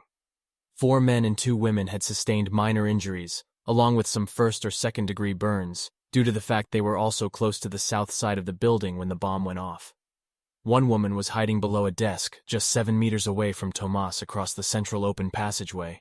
Tomas was still in one of the studio sets, not visible from the elevator area. That woman was no one else but Faith Goldie. Not that Tomas could tell. To him, she was just a blur, due to his eye's injury. When Faith looked at him, still hiding under the cover of the desk, she was horrified. Tomas was on fire in some places, smoldering. His mask and head protection gone, his face all bloodied, almost unrecognizable as a face. He was shaking, suffering from shell shock, and all of his movement attempts were like in slow-mo. Dr. Charlotte yelled into the comms, Tomas, take the second chance. Advising him to inject himself with the super drug. Tomas couldn't hear her, but knew what he had to do. First, he reached after the surgical glue can. It was gone, destroyed by the blast. Aluminium pieces that were left of it were embedded into the Apex armor on his back. Then, while still on all fours, he reached with his other hand to the other side to grab the second chance. The triple-pack casing was destroyed, along with 2 out of the 3 capsule injections. He carefully inspected the 3rd capsule, at least to the best of his ability. He couldn't see well due to all the blood coming into his eyes from his bleeding forehead, as well as due to the tiny metal and glass fragments embedded into his eyeballs. Must have been the flying debris during the explosion coming out of the building, or God knows where it had come from. If he wasn't already in massive pain throughout his whole body, every movement of his eyes alone would have caused him excruciating pain. That was the price to pay for losing the mask, yet he didn't even realize his mask was not on his face anymore, although the mask itself had no glass protective shield in its eye sockets. Tomas knew he had to shield his sight in case of explosions, unlike Gargi, who wore a face shield. Tomas was helpless in protecting his sight in this kind of situation.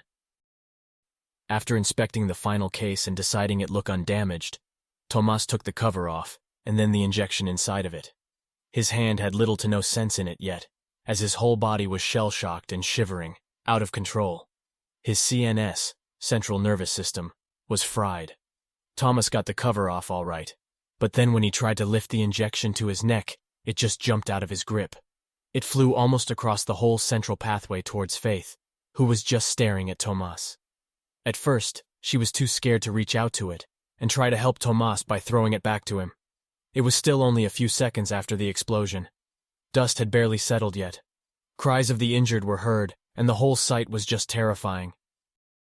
After the initial decision-making, she found enough courage to reach after it and grabbed it, just as the doors of the elevator opened, and 6 of Velichenko's armed men entered. The first one to enter the floor had seen Faith's hand throwing something across the pathway. He started to rush towards her. 2 more followed him at a short distance behind him, and the last 3 stayed close to the elevator. Peter said, 6 of Velichenko's men just entered the floor. He had also hacked into the FBI's deployed high-tech binoculars that had been positioned in the residential high-rise suites on the north side of the NBC tower, monitoring it. Gargi called, I have no visual. Advise. Hold your position. Cover the south side. Tomas grabbed the second chance off the floor after it was thrown back to him and injected himself in the exposed neck area. Almost immediately, his body went into violent muscle spasms. The immediately increased blood pressure forced streams of blood out of his eyes, ears, and shredded face. The pain was unimaginable, but he made no sound, as even his vocal cords were in spasm. Faith was looking at Tomas in horror as his body was writhing about in pain after he injected himself. The guard frontman was already halfway to Faith when he took 2 warning shots at her. Presumably warning shots, as they only hit very close to her, penetrating the edge of the desk she was hiding under. Should he have wanted to kill her? Surely he would have shot mid-body of the desk. The rest of the hostages quickly dashed for the nearest cover and away from the oncoming guard. The frontman guard ordered, Come out! Come out! Now! Tomas's seizure ceased with the drop in blood pressure. His vision actually got better, considering only the blood was now blocking his sight. But the focus was good enough. The whistling noise in his ears got even louder, completely isolating any previously muffled noises. He didn't even hear those 2 shots as they came at Faith. He turned his head towards the woman that helped him, recognizing Faith. Tomas was still lying on his back. Shortly after the spasms ceased, pain completely subsided. As he was looking at her, 2 things came into his mind. First, she was really cute. Second, she was really scared. She was shouting at him, but he couldn't hear what. Then finally he felt the rapid rush of energy into his body that he was waiting for. It lagged slightly behind the sensory enhancement effect of the drug. He was still on his back, leaned slightly against the wall of the studio set, out of sight of the oncoming guard when he saw 2 bullet impacts around Faith. The guard shot at her again. Faith was absolutely freaking out, trying to squeeze her body into an even tighter, smaller space. Instantly, Tomas realized where they came from, and soon after, the guard himself came into his vision. Tomas saw the guard point his rifle at Faith's head. Hey! He screamed as loud as he could, but still couldn't hear his own voice. The guard was surprised by it, by the loudness, and the direction it came from. He tried to turn around in the direction the cry came from, but it was too late. Tomas took him out with a flawless Macaco MP double-face kick off the floor, supporting his body weight on only his right arm. As Tomas's first leg made contact with the guard's face, the impact forced 2 more shots out of the guard's gun. Luckily, none of the civilians got hit. None of the guards coming onto the floor expected that. They came there to corral all of the hostages before shooting them. The next group was meant to unload on the 27th floor and do the same. The next after that on the 28th floor and engage the masked man. They'd got the report of what happened on the 28th floor just minutes before from the 2 guards that had managed to get into the elevator before getting shot by Tomas. Because the C4 exploded outside of the building, they knew that even if they lit up the kerosene themselves, it may take too long for the fire to spread around the building. Also, it would not partially collapse the 28th or any other floor, meaning that due to the fact that fire extends upwards, as well as the smoke, the hostages on the 26th and 27th floors would likely survive. They had to make sure they didn't. But the masked man wouldn't know that. They planned to round the hostages up first, make them cry into their radios so that Tomas could hear their cries for help and give himself up so they could kill him without resistance. After that, they would kill all the hostages and frame it like the masked man had fucked up, so they had to kill the hostages, swinging the public opinion against all possible future vigilantes, as there were too many sympathizers among the public. For Velichenko, it wasn't enough to kill the ghost. Of course, they knew by now about Fox's invitation of the ghost for the final solution. It wasn't exactly a well-protected secret. The triads had many spies among themselves. After Fox died along with all of his personal guards, it created shockwaves among the mob families. After a few quiet months, it was assumed that the ghost perhaps died himself, until the publicized death of Stachenko. It was a wild guess on their part, however. Even if it was a different man doing it, the precedent set was harmful to them. They had to send a clear message to all future vigilantes. In fact, not only Russians organized this. The Yakuza and the Italians paid for this mission, and the mercenaries as well. Each of the mercenaries got $2 million up front, and $2 more million after, if the mission goals were met. Ghost, or whoever else the masked man was, would be dead, and all of the civilians. They'd pay $2 million extra on top of that, if all of the civilians in the building truly died. That meant $6 million for each man, along with $5 million in bonus, guaranteed to any mercenary that would die or get captured by the police during the mission. This was so high-risk an operation to them that each man had to be paid so good that they would willingly die just to cash up to $11 million in total to give to their families. Of course, that was just insurance to the mercenaries. To them, Tomas was just one guy to kill, along with a bunch of sheep, to cash in $6 million. Easy money. To the mob families, it was well worth the investment into the future, considering the financial losses that the triads had before, and now the Russians sustained as well. The front guard fell to the ground. His face got instantly stomped on with Tomas's heavy left boot. It squashed the face inwards above the bottom lip, accompanied by an unpleasant noise that the guard made. Good thing was, it was out of Faith's sight. Stuff like this could cause nightmares for life. But it had purpose. Tomas gained that slight shock hesitation of the two guards that stood not far in front of him. Enough for him to get close to them, and he proceeded with a kick combination using only his right leg to alternate between the intended target zones. Tomas kicked the right knee of the guard on his right first, snapping it inwards. Then immediately he crescent kicked the other guard in his left leg behind the knee, forcing him to lose balance and start falling to his side. Right after that, back to the right guard, hitting him during the fall with the back of Tomas's heel into the face quite right, knocking him out, followed by a roundhouse kick to the left guard's face. He also fell to the ground, but was basically okay, and Tomas grabbed the lying guard's weapon so he couldn't shoot at him. They struggled for the control of the weapon when the three guards standing close to the elevator opened up at them. Lucky for Tomas, as he struggled for control of the guard's weapon, he was leaning forward due to the guard being on his back. They couldn't aim at his head. The guard got hit 6 times in his legs and once high up in his torso, while Tomas got shot 15 times around his backside, including his legs. No effect. The apex armor still held.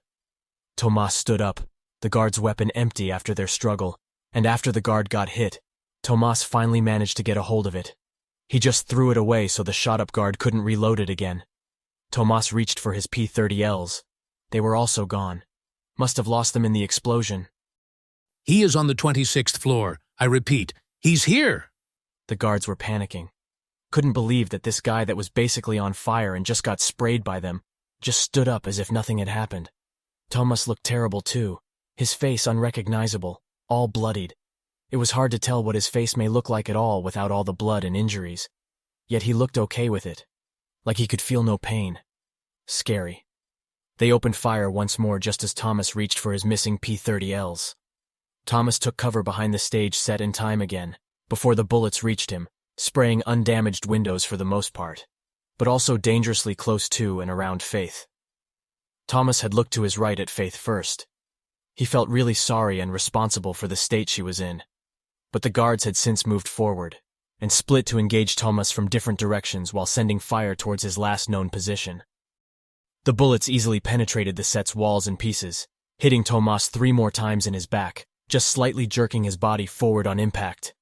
But the rest of the bullets flew by, managing to hit one man that was hiding behind the set pieces, 6 meters to the front and 2 meters to the left of Tomas.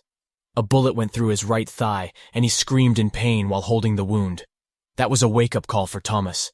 He didn't need to hide like them. He could get shot without consequence, but not them. Tomas said, "Everyone, get to the left side." No one moved. Tomas, of course, had gone to his right side, trying to attract fire on him and away from the people. Good thing he did that, as one of the guards managed to flank around Tomas to his left, just in that moment. The guard lost his vision on Tomas, forcing him to approach Tomas from behind, dangerously close to him. In the meantime, Tomas engaged the 2 guards that were in front of him. The guard on his left was so close that he tried to stick his assault rifle right into Tomas's face, but he was too slow. Tomas' front kicked him in his abdominals while snatching the rifle away from him. Tomas immediately threw the rifle away. He didn't want to open fire in a space full of people with a weapon that could penetrate through any object on the inside. Most of the hostages were truly to the west side of the NBC tower, but some of them were spread along the whole floor. He had to make sure no one got hit, at least not by his own bullets, if he could prevent it. Immediately, Tomas lunged to the other guard on his right, first hitting him in the face with his right elbow upwards, then grabbing and throwing away the guard's rifle too. A short beating up of the guards by Tomas got interrupted by the guard coming from behind. He instantly opened fire at Tomas, disregarding the two guards that were getting beat up and were in Tomas's possession being ragdolled around by him. As if by a miracle, he only managed to hit Tomas high to his center of body. The rest of the bullets flew by, destroying the surroundings. No hostage got hurt, nor the two guards. Tomas instantly performed an undercut sweeping kick at the shooting guard's right leg. The kick was so powerful that it cut the guard off his feet like a scythe. Then, while the guard's body was still in the air, almost lifted up by the undercut, Tomas struck the guard in his center of body with his right elbow, blowing all his air out of him. The other guard that got beaten up before pulled out a massive military knife and tried to stab Tomas in his kidney. Tomas managed to grab his hand in time and judo roll him on a desk in front of them with such force that it collapsed under the pressure. Immediately, Tomas proceeded to break that knife-wielding hand in several locations, finally removing the knife out of it, then depositing the knife right into the guard's face. The guard made a nasty sound during the penetration, but surprisingly, still lived. Tomas quickly and violently pulled it out, and this time lifted the guard's chin up before stabbing into it, silencing him. Another guard jumped on his back, but Tomas also ragdolled him off at first, and then threw him into the window. The body was heavy enough, and the force throwing the guard out was strong enough to penetrate through the window weakened by the explosion and gunfire. The guard fell to his death. Then the last guard also jumped on Tomas from behind, choking him. Tomas used the desk that Faith was hiding under to make a backflip off it, releasing himself from the guard's grip first, then landing behind the guard, who fell on his back. The desk that Faith was hiding under got pushed over in the process, and she made a run for it across to the southwest corner of the tower. The guard tried to kick Tomas in his face, but Tomas grabbed onto the leg and used it to leverage the guard's body into a wall. The guard quickly got back on his feet after, but only because Tomas let him. He wanted to rapid-fire punch the guard to his death, which happened as soon as the guard stood back up. Tomas unleashed rapid punches at the guard that was pressed against the wall of the studio set, only into his chest, no doubt crushing his sternum in the very first 4 punches, followed by another 20. That was enough to squash the lungs and the heart of the guard. That would have ejected the blood out of the guard's mouth into Tomas's face for sure, if it wasn't for it getting blown out by the incoming fire from the second batch of 6 guards that came onto the floor. Tomas instinctively raised his arms to protect his head. Good thing. He still wasn't aware that his face mask was missing. He gave one more glance to his right side where a bunch of the hostages, including Faith, were hiding in terror. A few bullets landed close to them as the guards were spraying the whole place with bullets left to right indiscriminately as soon as they lost sight of Tomas behind one of the stage walls. Enough to anger him to the point of rage again. Enough to lose any sense of self-preservation. Enough to bury any guilt and resentment for the killing he'd done so far. Enough to even starting enjoying it again. A few quick thoughts went through Tomas's mind before he rushed towards his enemies, sticking to the north side of the building, keeping the storm of bullets away from the hostages as much as possible. It's better this way. It's better when they forget me now, before it's too late, before they fall in love with me and my death will really hurt them. Tomorrow by this time, I'll be gone. It's time for them to forget me. It's time for them to let me go. He was thinking about the Phillips sisters, Catherine and Helena, and Faith, because he thought that if he really wanted to, he could have already had them, that cocky bastard. Funny thing was, in his cockiness, he had no idea how close he was to the truth. But to his subconsciousness, it was still more of a wish than a fact. There and then, in his anger turned into rage, he just couldn't help himself but to blindly rush into the storm of bullets. Tomas knew that he was the hostage's best chance to survive. But he was alone. As long as he wanted to play it safe, and hide away out of sight until he could get to Velichenko's mercenaries. They would kill many innocents in the crossfire. Their best chance was him rushing Velichenko's people and killing them as fast as he could, danger on not. A calculated risk and a quick decision that he had to make. Good or bad, it was too late for rethinking it again. Tomas covered his face as if against punches, and the bullets were impacting, jerking his whole body as he was rushing towards the guards. They too were advancing towards Tomas at first, when they lost sight of him. But as soon as he rushed at them out of his cover, the combination of seeing their bullets having little to no effect on Tomas, as well as him screaming his lungs out while blindly rushing towards them in rage, and the fact that he was still smoldering and on fire in some places, they quickly panicked. The one guard that was closest to him tasted Tomas's mid-air elbow strike to the face combined with a flying knee strike to the gut. The elbow strike would have knocked him out, but the knee to the gut guaranteed he would not get up soon. The guard that was just a few meters behind that guard also didn't manage to turn and run away just yet. Tomas parkoured over one of the set pieces to get more height, then made a human cannonball, knees and elbows together close to the body, before striking the guard in his face. The impact just annihilated the guard's face. The loud cracking noise of his both cheekbones along with instant blood splatter coming out of his facial orifices surely meant instant death. He basically got shot down by 85 kilograms of solid, lean muscle human cannonball in the face. Then Tomas reached such a great speed advantage that he actually passed by 3 guards that were running away, confusing them why he didn't engage them. They momentarily stopped, while Tomas continued towards his real target. A machine gun-wielding guard that frantically shot at Tomas's last known position, providing cover fire for the guards that were advancing on him. A flying kick over a sofa into the machine gun-wielding guard silenced him instantly. Tomas hit him good at the neck area, crushing his trachea tube, although the guard didn't fall to the ground, just got pushed backwards a few steps. He was also one of the bigger guys, 100 kilograms plus, mostly muscle. The 3 remaining guards that Tomas just passed by seconds ago opened fire towards him. He was about to finish the suffering of the guard that was choking to death when Tomas had to duck for cover. The storm of bullets tore the big guy to pieces, visibly penetrating his body armor vest, followed by his face, ejecting his brain visibly out the back of his skull. Tomas had no choice but to turn back at them. He raised his hands up again as if he was trying to indicate stop, but he was just shielding his face, really. This time, one of the 7.62 mm rifle bullets managed to penetrate Tomas's right apex glove that was already previously shredded by the fire. Tomas's right palm got visibly jerked and torn by the round that got embedded in it, but it didn't slow Tomas down one bit. He didn't feel much more than a pressure as he got hit, and the jerk of his palm. The guards had to split again as Tomas was closing in. He went after the middle one. As Tomas expected, the guard that went to his left side got too close to the south side and got picked off by Gargi. He took the shot as soon as he saw the guard's legs. The first .50 BMG round took the guard's right leg off beneath his knee. He started falling to the ground, and before he even realized what happened to him, before he managed to get out a loud, painful scream, a second round shot by Gargi got him side to side across his torso during his fall to the ground, instantly killing him. Due to the angle of his torso during the fall, the round entered just above his 4th rib on the guard's right side.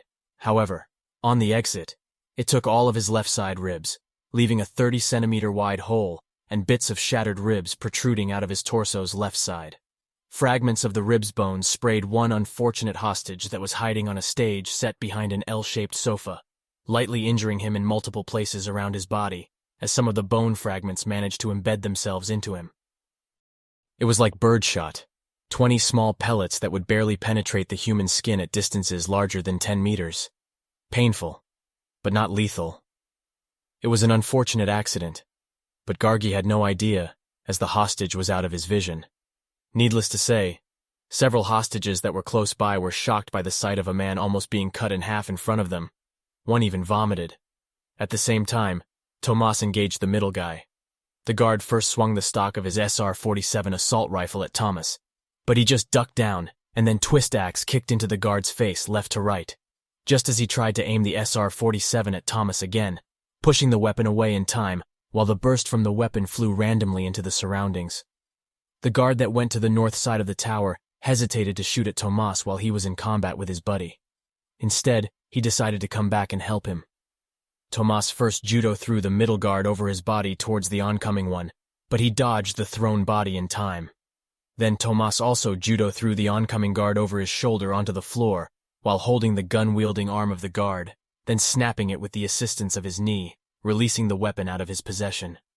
Finally, he threw the same guard one more time over a kitchen countertop that was a piece of another television set, breaking his arm one more time at a different location in the process, while landing his body on the edge of that countertop, with only the guard's head hanging off the edge. A quick top-to-bottom axe kick crushed the guard's nose inwards. Not that it mattered, as it also broke his neck, killing the guard on impact. Then Tomas got violently thrown forward onto the just-killed guard's body. Before Tomas managed to turn around to see what that was, he got violently thrown again. It was a shotgun. Apparently, the other guard recovered to his feet and deployed his Benelli M4 shotgun that he was carrying on his back for close encounters. The Apex armor was already beaten up badly, and each blast of the shotgun did visibly tear off a few fibers out of it, but nothing went through. Just yet, anyway. The force of the blast was pretty strong, though.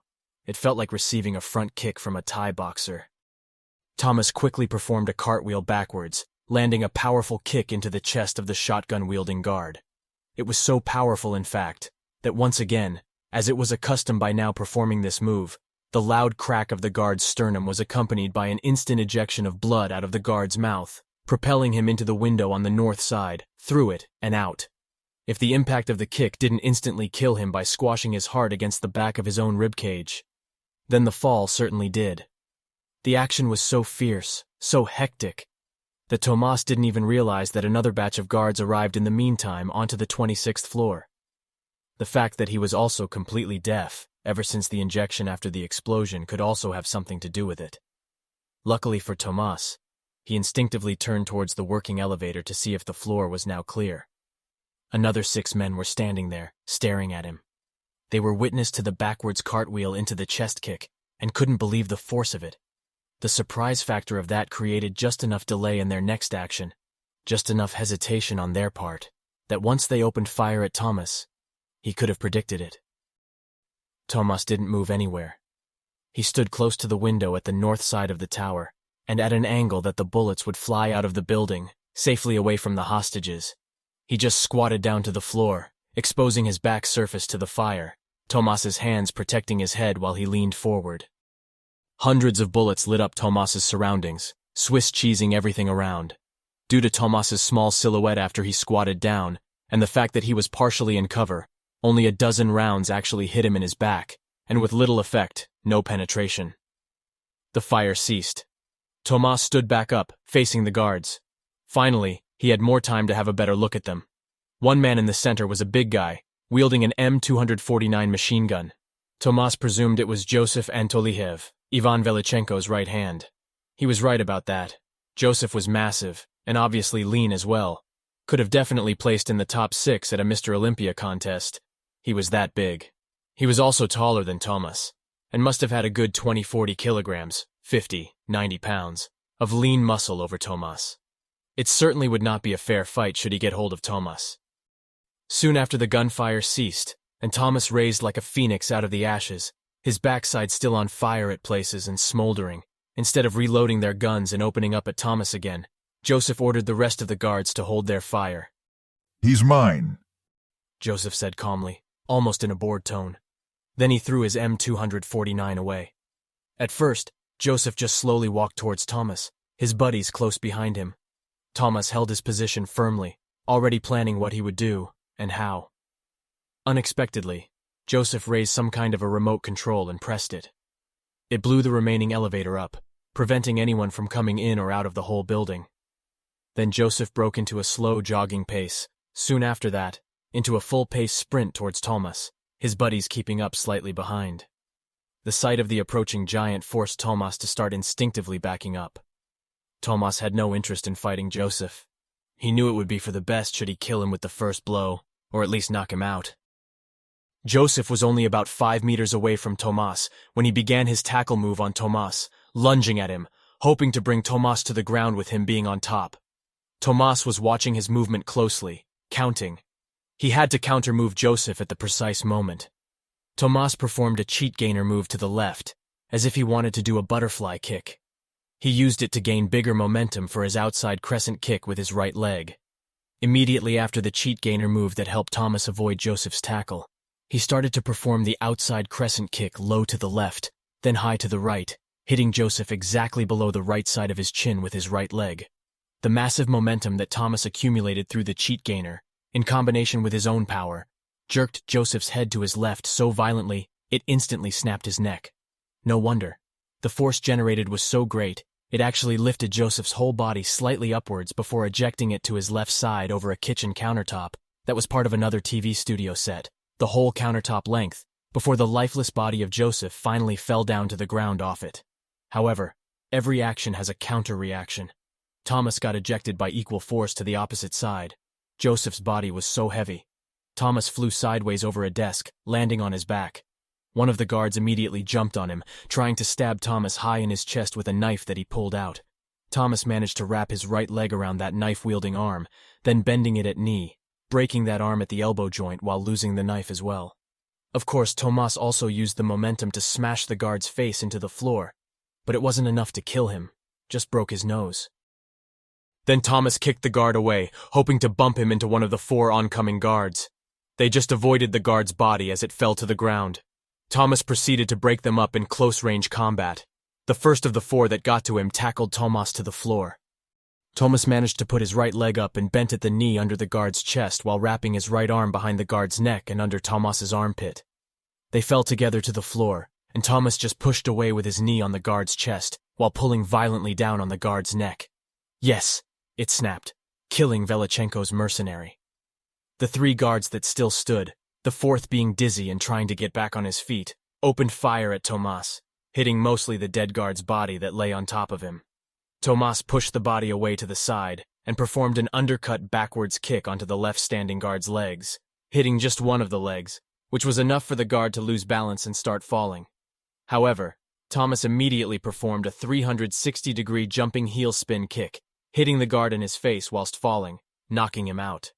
Tomas used the momentum to perform another immediate 360-degree jumping heel spin kick at the guard on his right, but managed to only kick the guard's weapon away from him, as the guard managed to shield his face with the weapon. The guard rushed at Tomas.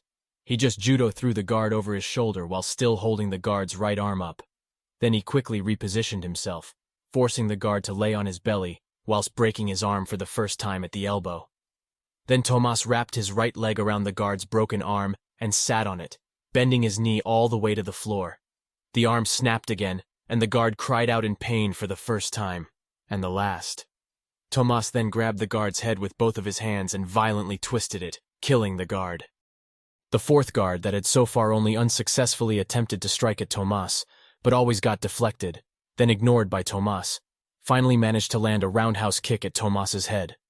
Blood sprayed out of Tomas's mouth, but not much else. He still didn't feel any pain, still was full of active stimulants that not only kept him awake, but also in the highest state of awareness. However, the diminishment of the superdrug had begun, and Tomas felt it. A lot sooner than last time, but he was arguably in a worse state as well. Tomas knew he had to end it fast. He waited for the last guard standing to perform another strike again, and it came soon. Another high roundhouse kick at Tomas's head, a different leg, though this time around. Perfect opportunity for Tomas to lock that leg against his right shoulder, then kick the support leg of the guard to the knee, snapping it. Then Tomas violently twisted the locked-on leg, forcing the guard to start rolling on the floor. The second roll broke the leg at the knee as well, leaving the guard lying on the floor in pain and unable to move. The last guard, who already had a broken arm and nose, tried to shoot into Tomas's face at point-blank range with a handgun held in his good hand. Tomas managed to twist it out of the way in time while breaking the arm in the moment that it pointed at the guard's face.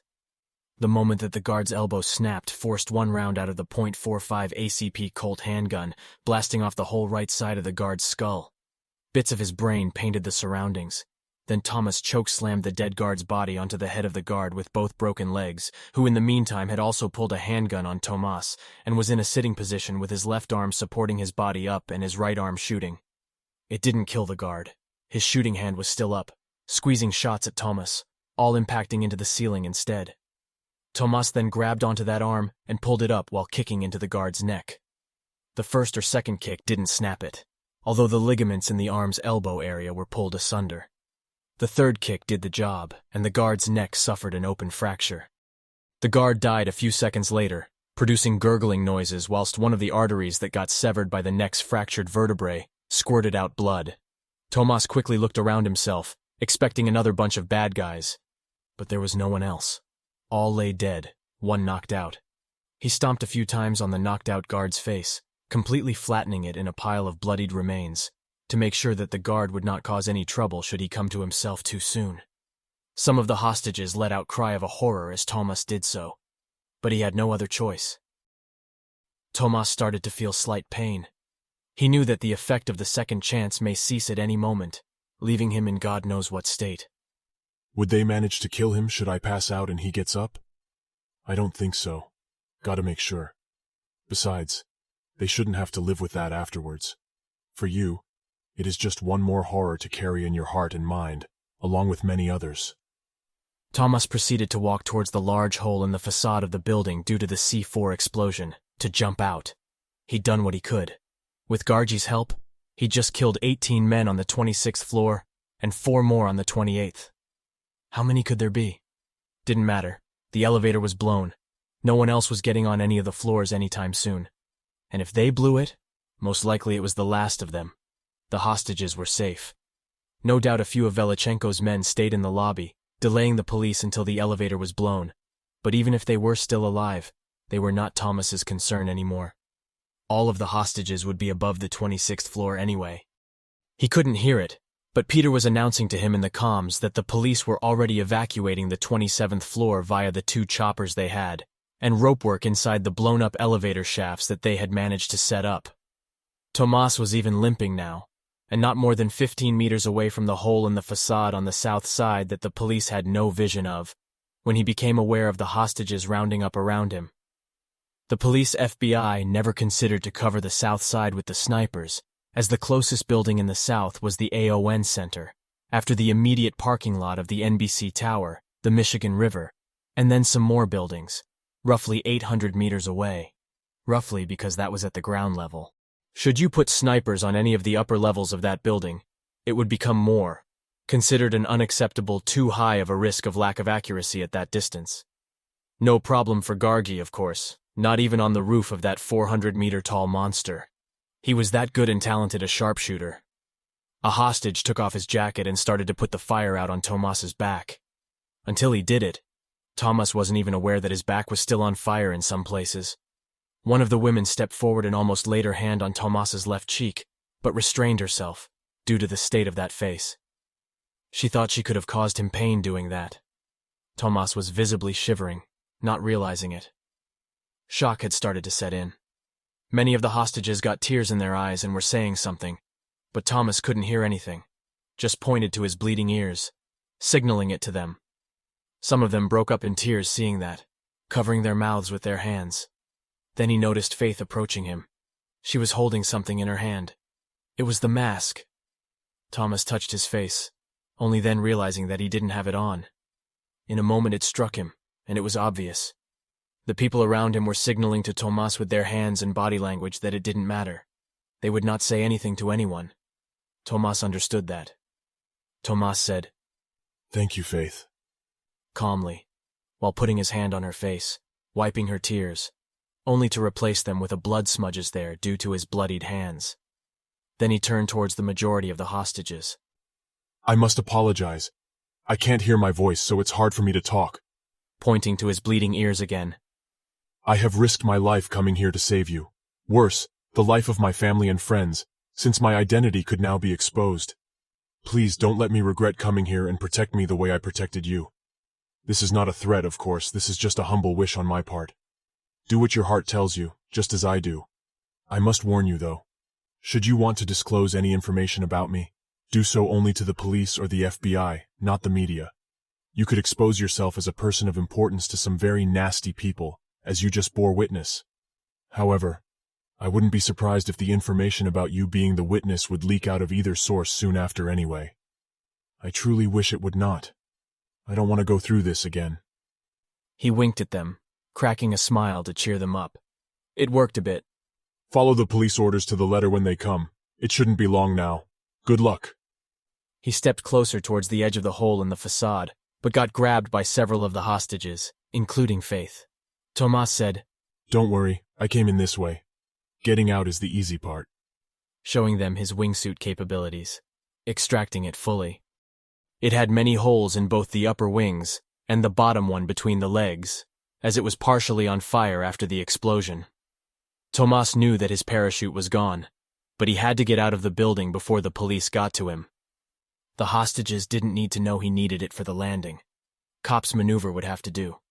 Tomas said, Don't worry, it will fly. I'm not a madman. I wouldn't have just jumped out to my death.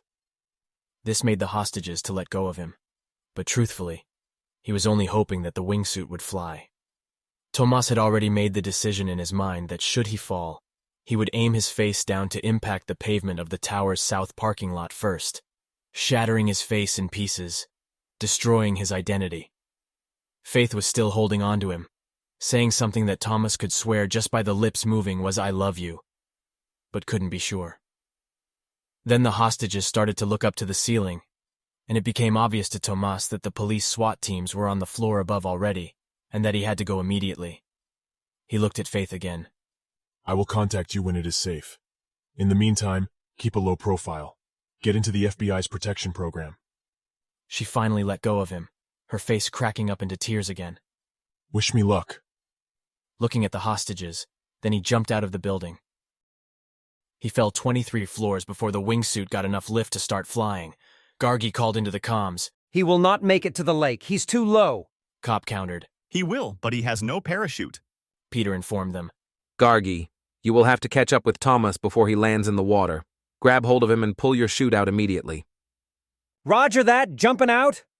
He jumped off the AO1 building and built up significant speed while descending some 75 floors, enough to quickly start catching up with Tomas as the whole base watched through Gargi's POV, collectively gasping. They both followed the Michigan River into Lake Michigan, where Gargi caught up with Tomas. He was only 8 meters or 2 floors above the water level of the lake, with a few hundred meters of flight left at best. Gargi was much faster than Tomas, and even though he caught up with him only about half a mile into the lake, he had to make a decision. Gargi decided to slow down as much as he could to Tomas's speed before connecting with him, and started to do up-down maneuvers to slow down. When he was only slightly faster than Tomas, he finally let himself catch up with him, grabbing around Tomas's chest and below Tomas's armpits. Gargi used his right arm to pull the chute's cord on his left side while holding around Tomas, who got really jump-scared by it, not expecting it. They were violently pulled backwards first just as the chute had deployed itself, before landing a bit awkwardly in the lake together. Neither suffered injury during the landing. Lubos rushed to their position and picked them up in the mini-submarine.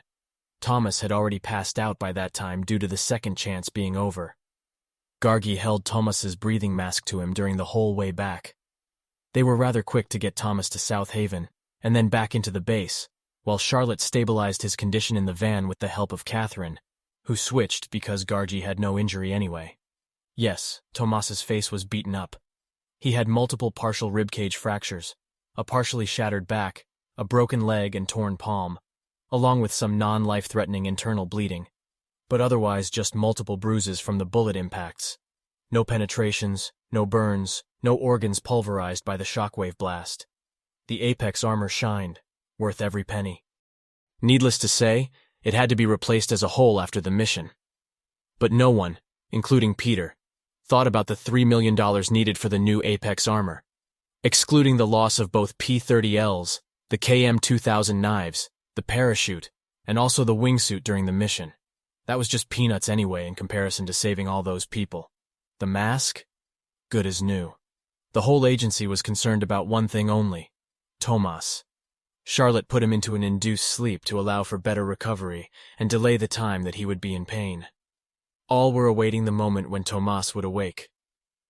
The agency agreed to postpone the celebrations until Tomas woke up.